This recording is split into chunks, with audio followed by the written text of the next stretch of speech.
good day, friends and foes. You know who you are. I'm Cal, and you're listening to Missing Links Movie Podcast, your weekly reel of the latest in film news.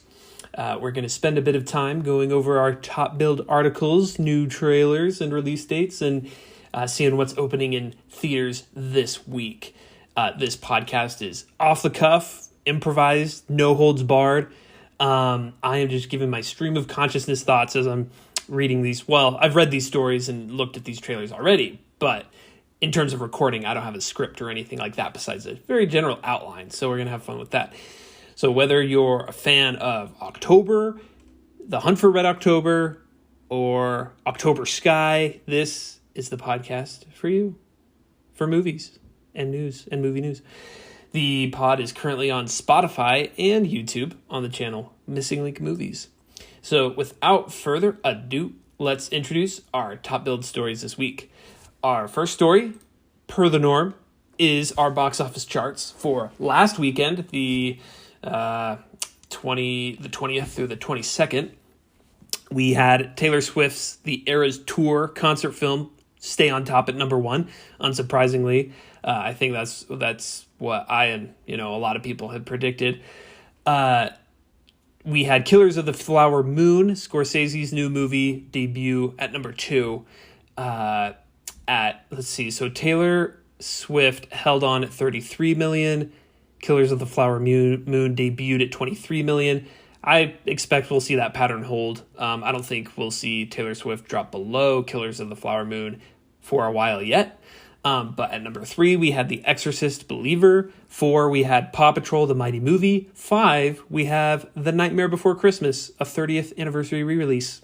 I had not heard of that, so that's surprising. But that's at number 5. Number 6, we have Saw X, or 10. I don't know which. 7 is The Creator. 8 is A Haunting in Venice. 9, The Blind. And 10, The Nun 2. So, as expected, we've got a lot of Halloween movies still on there, especially with Nightmare Before Christmas coming up on there.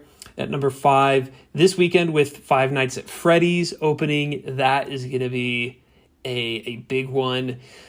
Whether or not it takes the number 1 spot from Taylor Swift, I could see it happening. I could also see it not happening. I think if the Swifties have not already seen the movie, they could hold on to it at another top, but with Halloween being this weekend, Five Nights at Freddy's could take that over. However, Five Nights at Freddy's, it should be said, is also opening day and date on Peacock, the streaming service. Whether or not anyone has Peacock or plans to watch Five Nights at Freddy's on that service, I am not sure, but I'd give it maybe a 60 to 70% chance that Five Nights at Freddy's takes the top spot from Taylor Swift. It's not like I'm the only one making these predictions. All the trades are looking at preview sales and what is likely to take over. So I haven't looked at any of those, but let's see what Variety says. So Variety. Rebecca Rubin at Variety reports that Five Nights at Freddy's is aiming for a $50 million debut. So that is impressive, and that would take the top because there's no way Taylor Swift is going to see a random uptick from 33 million to higher than 50 million. So I think, I think we'll see Five Nights at top, and then Taylor Swift, and I think Killers of the Flower Moon will be third. We'll see that. Hold on. Moving on, we have a smorgasbord of delays happening because of the actors union strike that is ongoing. Our next story, we'll talk more about that, but we just have a whole slate of movies that are getting moved around. The biggest ones are biggest names, that are getting moved are Mission Impossible 8, and Disney's Snow White, and Pixar's Elio. So this is, again, Variety's Rebecca Rubin says that reports that Mission Impossible is being moved from June 28th, 2024 to May 23rd, 2025. That is almost an entire year. That's practically 11 months. So that is a huge move. I thought they had filmed a lot of 7 and 8 back to back, and I think they did, but it looks like they hadn't quite finished, that they had to halt production due to the SAG-AFTRA strike, and it won't be completed in time. So that is very unfortunate. I really liked Mission Impossible 7. I thought it didn't get its due because Barbie and Oppenheimer opened like the next week or the next couple of weeks, and so it kind of got overshadowed really quick. But it was really solid. Not exactly I don't think it was the best of the later Mission Impossible movies from Ghost Protocol. Yeah, from Ghost Protocol onwards. I think it's kind of middle of the pack, but it was still really solid. And I was really excited for the 8th one, considering it seems to be kind of a two-parter. The 7th is Dead Reckoning Part 1. And actually, they might have dropped the Part 1. No, it was still called Part 1. So the way it didn't totally resolve the conflict, it kind of sort of ended on a cliffhanger. I was really excited for that continuation, but we're going to have to wait a while. Quite a while. So we've also got... So these are all Paramount movies that are getting delayed. We've also got A Quiet Place Day 1, which was a prequel to the Quiet Place movies. That was planned for March 8th, 2024, and will now open June 28th, 2024. So just a few months there, delay. And then an untitled animated SpongeBob SquarePants movie has been postponed from May 23rd, 2025 to December 19th, 2025. So that was already a ways off, and it's just getting pushed a little further ways off. And then let's see.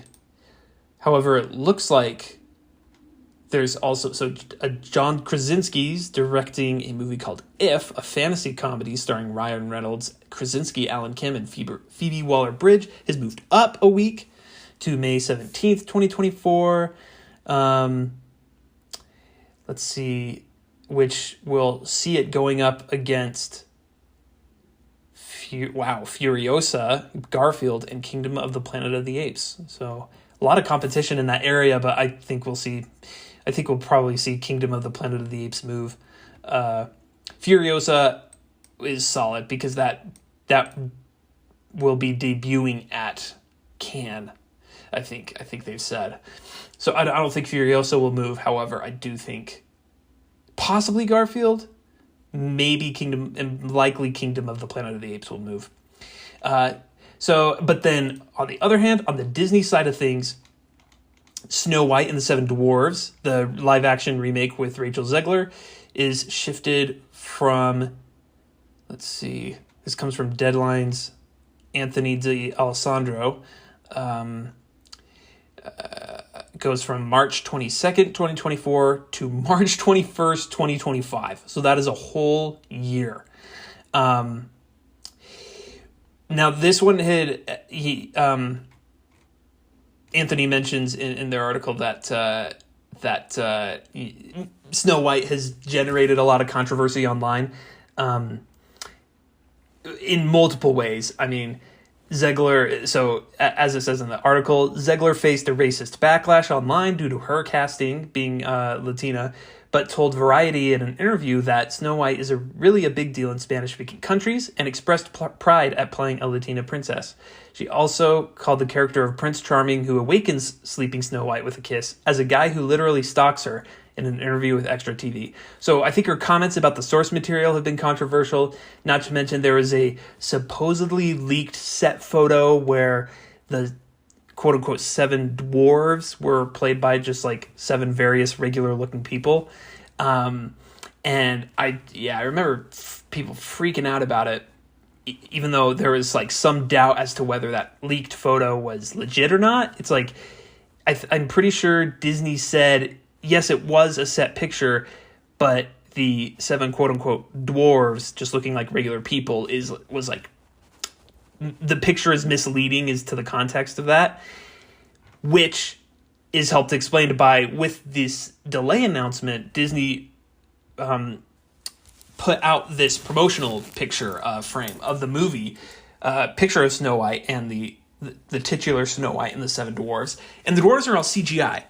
And they look pretty close to a more Disney-fied, like, cartoonish CGI look.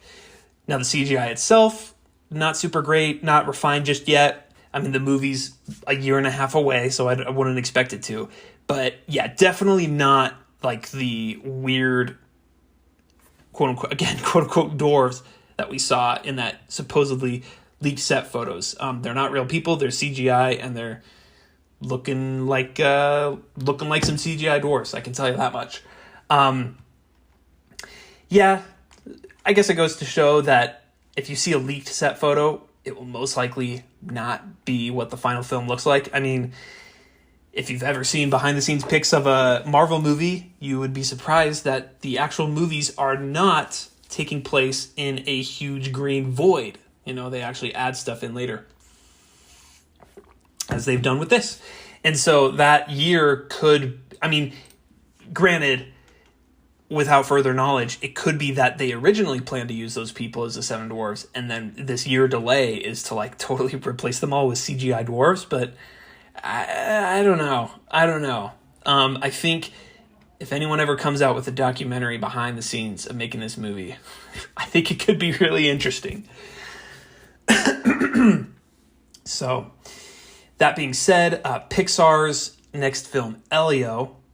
Let me find where it mentions it in the article. So, yeah, Disney's Pixar Elio goes from March 1st, 2024 to June 13th, 2025. So another quite substantial delay. Elio, in fact, already came out with a teaser trailer. It's about a kid who, if I remember right, he gets abducted by aliens. Sorry. Gets abducted by aliens and is like, goes to be part of an intergalaxy coalition of aliens, and he's like Earth's representative.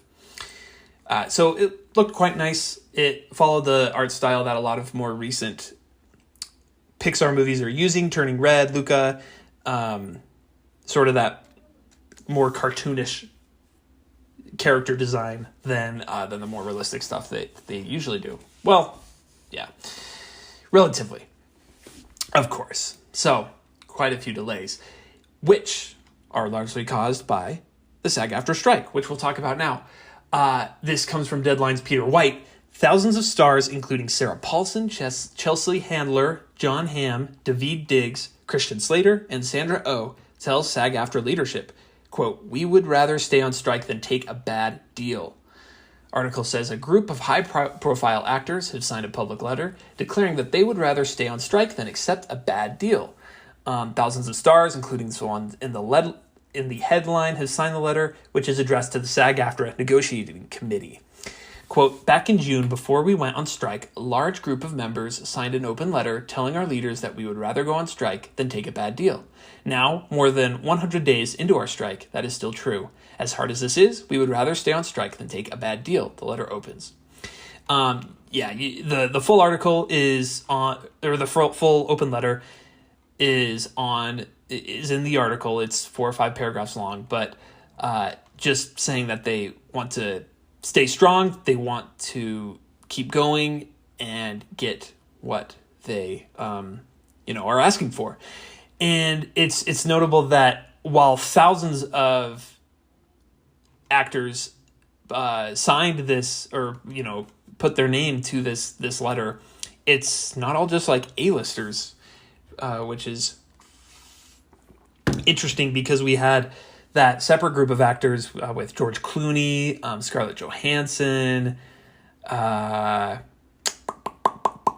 Stone, some others that they put forward an offer to help end the strike that didn't turn out to be like possible. So, but this sounds like a lot more actors attached to it, and they seem to be, committed.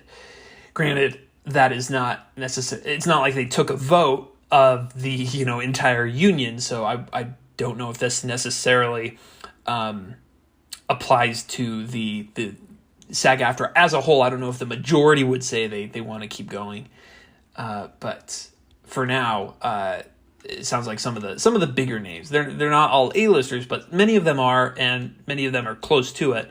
Are plan to keep going. I had also heard that I think they are actually going into negotiate today. Haven't seen any updates on that yet, but they were resuming their talks today. And a sticking point that they've kind of had is the studios have been refusing to concede streaming residuals, where actors want, a little something every time their project is streamed. And so they want a piece of, whatever that is, how much per view or per hour streamed, yada, yada, yada. They want some residuals from people streaming their projects, but the studios do not agree. So we'll see what the results are. Oh, but earlier today, the article closes by saying earlier today, Deadline revealed that SAG-AFTRA and the AMPTP agreed to meet again on Friday, today, with sources saying there is cautious optimism over talks. Our next article comes from Variety's Leo Barraclough. Looney Tunes movie, The Day the Earth Blew Up, launching at AFM from Warner Bros. Animation, GFM Animation. So, Porky Pig and Daffy Duck, one of the most beloved comedic duos in showbiz history, are set to make their return to the big screen in the sci-fi comedy adventure The Day the Earth Blew Up, a Looney Tunes movie. GFM Animation will launch worldwide sales on the Warner Bros. Animation-produced theatrical feature at the American Film Market, October 31st to November 5th, and will share first look footage. It's the first ever fully animated Looney Tunes feature-length movie created for a movie theater audience. Directed by Pete Braungart and the creative team behind the Looney Tunes cartoons, the more recent iteration, The Day the Earth Blew Up, a Looney Tunes movie, stars Porky Pig and Daffy Duck as unlikely heroes and Earth's only hope when facing the threat of alien invasion. Sam Register, president, Warner Brothers Animation and Cartoon Network Studios, said, "Our artists have created an incredible Looney Tunes film that follows in the cinematic tradition of when audiences first fell in love with these characters. GFM Animation are the perfect partners to help us bring Porky and Daffy back to their rightful place on the big screen. Currently in production with delivery set for Q2 2024, which is rather soon. It keeps getting away from me how close 2024 is. And Q2 would be anywhere from April to July. So that's interesting. It's kind of shocking that they've never had a theatrically released feature-length Looney Tunes film. The only comparable things I can think of are like Looney Tunes Back in Action, or Space Jam Legacy, I guess. Space Jam Legacy was pretty recent, just a couple years ago. I can't even remember if it got a theatrical release because it was still in the COVID era. I know for a fact it had a day and date release on HBO Max. Yeah, I think it was released in theaters and HBO Max at the same time, and I just watched it on HBO Max.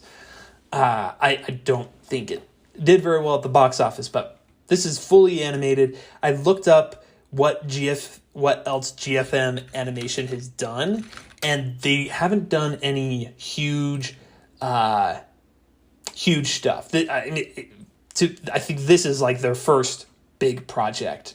They've done some other independent films, smaller stuff like Paws of Fury, The Legend of Hank. If you saw trailers for that movie for what felt like a cajillion years. And yeah, they've done some other stuff. Ozzy, Voice of the Forest, Duck Duck Goose. So yeah, so smaller independent stuff. This is a real treat for them to do. They haven't done any 2D stuff before. They have an image in the article of a still from the movie, and this is 2D animated, which is very cool. Don't get a lot of theatrically released 2D movies anymore. But that's what we're getting with this. So if you're a fan of Looney Tunes, look out for that. And then finally we have Fantastic Beasts director says franchise has been parked by Warner Brothers. This is from The Hollywood Reporter's James Hibbard. Warner Brothers has cast an Immobilis spell on Fantastic Beasts. With director David Yates gave an update about the beleaguered franchise, which halted after 3 of its 5 planned films were released. With Beasts for a minute, it's all just parked, Yates told the Inside Total Film podcast. We got to the end of the 3rd film, which was 2020's Fantastic Beasts: The Secrets of Dumbledore, and we're all so proud of that movie. And when it went out into the world, we just needed to sort of stop and pause and take it easy. This is my own editorializing, but it's good that they're proud of it. I don't think it reviewed that well or performed that well in the box office. Yates also said that the 5-film franchise idea wasn't the studio's at all. J.K. Rowling just kind of made the announcement off the cuff at a press screening or some sort. So that was kind of a surprise that she just dropped that on them without like the creatives or director or the crew like knowing about 5 films. They thought there was only going to be 3. So not a huge amount of like news there, I suppose, but Warner Bros. And Rowling did not immediately respond to requests for comment. So I would say, again, based on the performance of the Secrets of Dumbledore, I would not expect to see a return to the Fantastic Beasts franchise. To the Harry Potter franchise, for sure, Warner Brothers has already announced plans to remake an adaptation of the books for HBO Max, or now it's just Max, but just reinterpreting those as a multi-season series of adaptations of those books. So that's for sure. But yeah, I would say Fantastic Beasts is dead and buried. I don't think we're getting more of those. So sorry if you were a fan. If you weren't, well, we shall live on. So that's a wrap on our top stories. Let's fly in our grab bag section where I share a little something that isn't exactly news, but it's fun to talk about regardless. I got 2 things.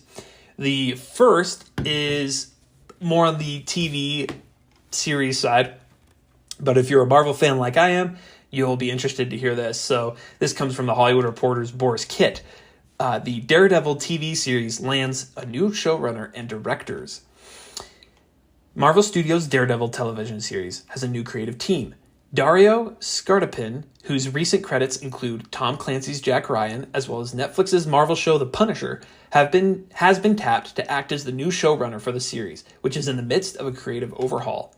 Additionally, Justin Benson and Aaron Moorhead, the co-directing team behind indie genre thrillers who are coming off of directing episodes of Loki Season 2, have been hired to helm the remaining episodes that will constitute the first season on Disney+.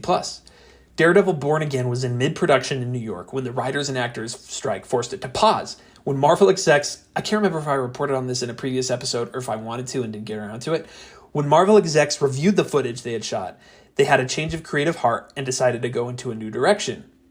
And partly change of heart, partly the writers succeeded in the strike, and so now they had to refigure out how they were going to run the shows. So don't want to underestimate the impact of the strikes here. The show was being spearheaded by Chris Ord and Matt Corman, who were acting as head writers, but have since departed. So as it was before the writer's strike, Marvel was just using writers on these. They didn't have showrunners, and the writers weren't super involved after they got done writing, as I understand. They sort of just let the directors do their thing. There was no central creative vision for these Marvel Disney Plus series, or a lot of Disney Plus series in general. They didn't have showrunners to oversee the consistent creative vision. They just had the writers do their thing, leave, have the directors come in, direct the writing, which works for movies. That's the process for movies. It's just not the process for series. However, and so with the actor strike, they were able to secure that process of using showrunners, having a more solid writing team, a larger writing team that will, turn the tide on these. So back to the article. Marvel will keep some scenes and episodes that have already been shot, though other serialized elements will be injected. Scartapin will write the new episodes and new scenes, incorporating what was already shot. Benson and Moorhead will direct the new episodes to bring this first season to a close. It is unclear how many episodes it will encompass. Corman and Ord will become executive producer. So a little bit more detail on those directors, Benson and Moorhead. They have done, The Endless, Spring, and Synchronic. They sometimes do all the heavy lifting on their movies, from writing to acting to directing and producing to shooting, editing, and visual effects. The duo directed 2 episodes of Marvel's Moon Knight and 2 episodes of Season 2 of Loki. Interesting. Scartapin, a journalist turned screenwriter who got his breakthrough when he co-wrote the Mario Van Peebles Western Posse, has considerable TV experience in the thriller genre. He created and executive produced the NBC medical drama Trauma and served as a consulting producer on the Peabody Award-winning FX crime drama The Bridge. Most recently, he was a writer and consulting producer on Amazon's Jack Ryan series starring John Krasinski. Very, very cool. So it doesn't mention what Scartapin did on the... Oh, wait, no. He was, served as a writer and executive producer on Punisher. Cool. Well, I've heard good things about Jack Ryan. I have watched part of The Punisher, which was very good. I just haven't gotten around to finishing it. Him taking over Daredevil as showrunner, I think is as close as we can get to having like the Daredevil showrunners, the Netflix Daredevil showrunners come back to do Disney's Daredevil. I think that's as close as we're gonna get, and I think is pretty positive. I'm excited for it. I thought the Netflix Daredevil series was like phenomenal and so well done. I really think that the way that they're reworking it, getting a showrunner and having a more clear process of doing this series, I think will work to its benefit, which is great because it after that Netflix series, it deserves a good follow-up. All right, and then our other story comes from GQ magazine's Jack King in an interview with David Fincher. Just not a huge sort of article. The interview that they had, David Fincher and Jack King talks about various things like AI, some of his previous movies, his new movie, The Killer, with Michael Fassbender. Just a fun little thing at the end. King asks... He says, lastly, I'm a big fan of the original book, so I have to ask you about your ideas for the canned World War Z sequel. So, back to me, I remember hearing about this, that they were working on a World War Z sequel, which is a guilty pleasure of mine, not the most cohesive or well put together zombie film. Complete, as an adaptation, I mean... not anything like the book. The book's very good, but I also like the movie in different ways quite a bit. I think it's a really solid zombie movie, but nothing like the book. And David Fincher was going to do a sequel to it, and he hasn't done a lot of blockbuster stuff. He has done Seven, Gone Girl. Like I said, he's got The Killer coming out. So he does these violent crime thrillers. Not exactly super low-key indie movies, but just not huge Hollywood blockbusters. This was gonna kind of be his first foray into that. And I vaguely remember hearing about it ages ago, but then realized I hadn't heard anything until I saw this article where David Fincher says, well, it was a little like The Last of Us. I'm glad that we didn't do what we were doing, because The Last of Us has a lot more real estate to explore the same stuff. In our title sequence, we were going to use the little parasite. They used it in their title sequence and in that wonderful opening with the Dick Cavett, David Frost style talk show. What was it? And then King asks, was it a closer adaptation of the original book? And Fincher says, no, but there is some talk of doing that. So it looks like there's still a potential of a World War Z sequel, or no, there is some talk of doing a more accurate adaptation of the original book, which is interesting. I don't think we had necessarily specifically known that, but it looks like David Fincher's adaptation or sequel is off the out of the cards, I think is how the expression goes. Out of the cards, and I don't think so we'll be seeing that, which is too bad, because a David Fincher zombie movie, super intriguing to be honest. But the fact that it was going to be similar to The Last of Us, I wonder how much. So he says it's a little like The Last of Us, but rather than talking about, it was going to be about, older father figure and a younger girl with, the ability to stop the zombie virus, it was a similar plot. He goes to the opening of the film, which was that talk show recording, fake talk show recording talking about parasites and viruses and things like that. So that it looks like they were going to use that specifically, but David Fincher didn't mention anything about necessarily the narrative plot. So interesting. I think because I've also been seeing stuff about the Walking Dead series, the new Daryl Dixon Walking Dead series being a little similar to The Last of Us. And I could have sworn I heard or saw an article sometime in the last few weeks about some other zombie thing that they ended up canceling or just didn't go anywhere. And it ended up, their plans for it were also a lot like The Last of Us story-wise. But David Fincher doesn't seem to indicate that. He mentions Last of Us, but like I said, it was more about the opening, the title sequence, and some of the, I guess, artistic or creative choices, directorial choices, rather than the narrative, the writing choices, the creative, the narrative character choices. So yeah, just a little thing, a little fun thing. That's it for Grab Bag. We will head right on to new trailers and release dates. Nothing too huge here. Over the last week, they have been coming out with a few trailers for some of the films they had at like TIFF. They have a trailer for David Fincher's The Killer, as I just mentioned, Bradley Cooper's Maestro. So besides that, I think probably the most notable one, most notable new trailer we got is one for Lisa Frankenstein. So that is a movie that is directed by Zelda Williams, who is Robert Williams' daughter. This is her directorial debut, and this stars Catherine Newton, Cole Sprouse, and Liza Soberano. The synopsis says, a coming-of-age love story from acclaimed writer Diablo Cody, Jennifer's Body, about a misunderstood teenager and her high school crush who happens to be a handsome corpse.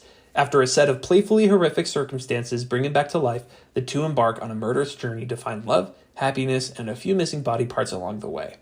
So it kind of looks like a fun thing.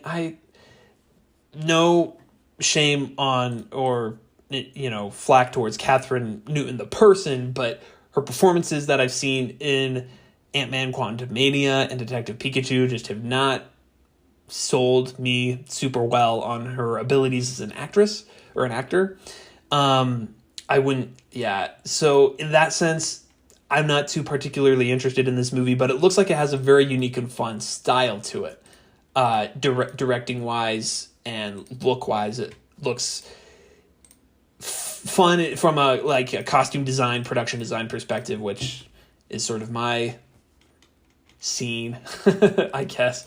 Animation and production design, those are kind of the two big things I look at, and those were the production design was something that looked pretty interesting, and looks like it could be a fun time if you're into that sort of thing.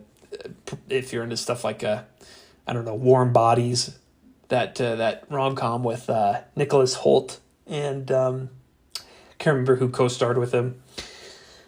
But go check that out if you're interested, if that sounds interesting to you.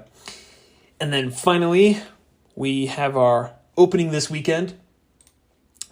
As I mentioned at the top of the show, the big name is Five Nights at Freddy's. That's going to be big. I will probably see that. I probably won't go to the theaters based on the reviews it's been getting. It's been getting pretty crummy reviews, which is too bad. I mean, I've never played the Five Nights at Freddy's video games. If you're not aware, they're based on a series of video games about animatronics coming to life at a Chuck E. Cheese type joint. They come to life at night and terrorize the night guard there. And so the video game consists of you playing the night guard, trying to watch the animatronics to prevent them from coming after you and getting you. So I was interested in the movie because it's got Josh Hutcherson, and I think he's like a pretty enjoyable actor to watch. Matthew Lillard was in there, I think, in a smaller role.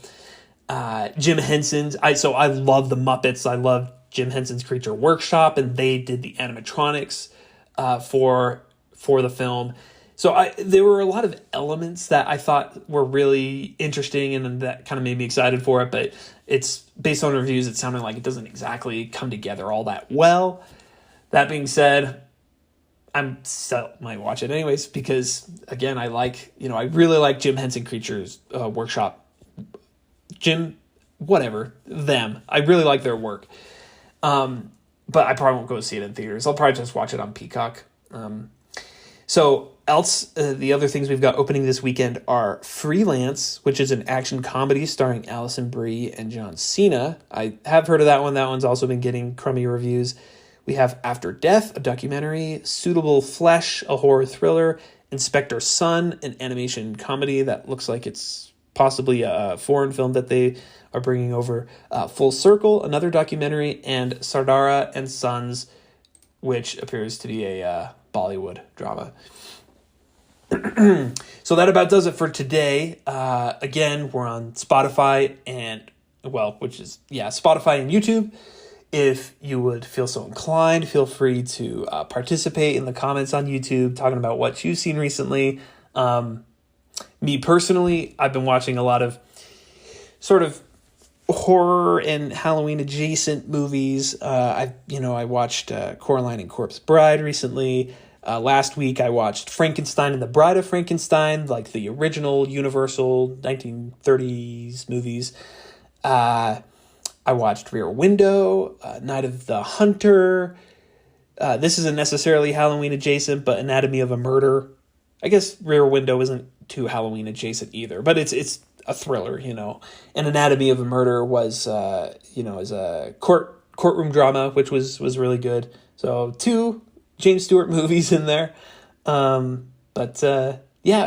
enjoyed all those. I haven't seen anything like new in theaters for a bit. I plan on seeing Killers of the Flower Moon for sure.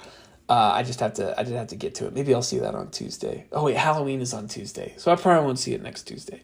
I'll see it. Don't worry. Don't you worry. Anyways, feel free to share what you've been watching. Thanks for listening to Missing Links Movie Podcast, and we'll now return you to your regularly scheduled life. Bye.